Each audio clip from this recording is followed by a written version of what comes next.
boys and girls. Today we're going to learn about different Native American building styles here in Washington State.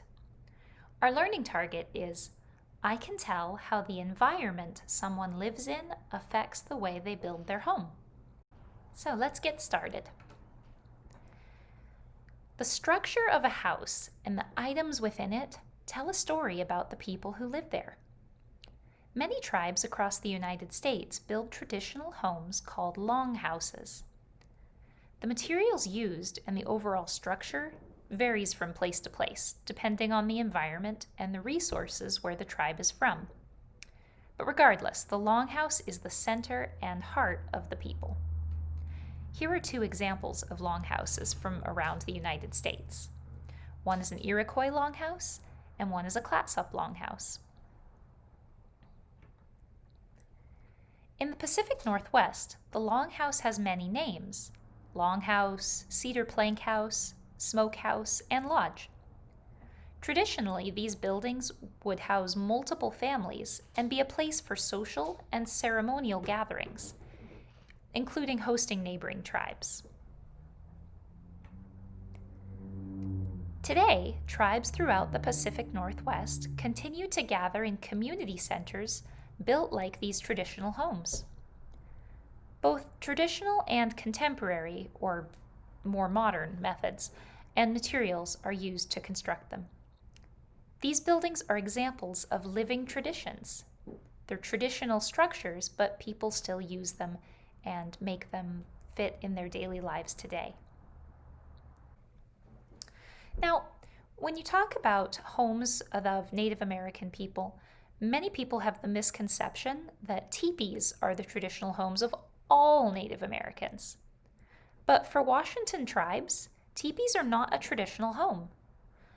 They are traditional for the tribes of the Great Plains region, which is the region of tall grass prairie west of the Mississippi River and east of the Rocky Mountains. However, teepees have been and continue to be an image associated with all Native Americans, especially in popular culture and movies. Native American communities and cultures are rich and diverse. There's lots of differences, and so are their traditional homes built by their ancestors. So let's learn about some of the traditional homes of Native communities here in the Pacific Northwest. Now, before we look at these buildings, let's talk about home building. Designing a home requires thinking about what resources and building materials are available nearby, what the weather is like, and how long the home will need to stay up. The traditional homes of indigenous communities in the Pacific Northwest are rooted in their surrounding environments and climates. So take a moment to think about your own home. What does it look like? Who lives there with you?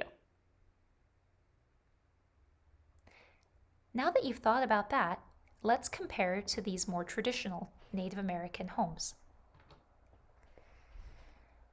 Now, today, most Native people do not live in traditionally built homes, but Native communities continue to build tribal centers and museums using both traditional and contemporary building techniques and materials. Often, these community buildings and gathering spaces are built in the style of traditional homes. The cedar plank house and tule mat house are two important indigenous building styles in the Pacific Northwest. We're going to compare two buildings: the Suquamish tribe's House of Awakened Culture in Suquamish, Washington, and the Yakama Nation Cultural Heritage Center north of Toppenish, Washington. Here are some photos of them. Here's the Squamish tribe's House of Awakened Culture. That's over here in this part of Washington, fairly close to where we live. And the Yakama Nation Cultural Heritage Center in the tule mat house style, that's over here, on the other side of the mountains. What do you notice about these two buildings? How are they similar to one another? How are they different from one another? Pause the video and discuss with someone near you, or just think about it.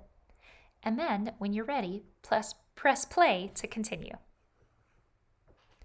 How are these buildings similar or different from your home? Why might these buildings be designed the way they are? Pause the video and think about those questions now. Are you ready? Let's continue. Okay, first we're going to take a closer look at the cedar plank house design. That's the kind that's more common on this side of the mountains where we live. First, let's think about the environment where people lived when they built these houses. Cedar plank houses are a tradition of Coast Salish cultures whose ancestral lands are near the Salish Sea. That's the general area where we live. The rainy climate there supports thriving forests full of wood for building. Cedar trees are a key natural resource for Coast Salish people. Cedar wood is lightweight, strong, and it doesn't rot. It's rot resistant. It will rot eventually, but it takes it a very long time and it does very slowly. That makes it great for building houses in such a wet place like where we live. Cedar poles form the foundation of a cedar bark. Cedar poles form the foundation of a cedar plank house. Cedar beams form the roof. Cedar planks cover the outside of the house. Although cedar houses are designed to be permanent and keep rain out, they can be taken apart and moved if needed. Now let's go over the mountains and take a look at the Tule mat house. Tule mat houses are a tradition of plateau cultures whose traditional lands are east of the Cascade Mountains. The dry, sunny climate there is perfect for grasses and other shrubs. Tule grass grows in shallow water like marshes and lakes. It's a long, thin grass with a spongy interior. Dried stalks of Tule grass are woven into mats. Mats are layered over a cone-shaped frame. Tule houses can be easily taken apart to move with the seasons, and mats can be added or removed to control the temperature inside. Think about other kinds of houses you've seen, maybe in real life or in pictures and on TV or the internet.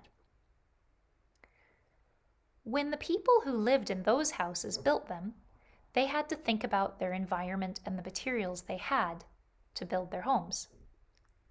So let's take these one at a time. The house that you're thinking of, how did its environment affect the way it was built? How did the materials that the people had affect the way they built their house? And finally, think about the structure of the house they built. How did that connect to the materials and the environment? We're going to be doing an engineering project later this week where you will be designing a house yourself, thinking about your environment and materials. But for now, that's all. I'll see you in the next video.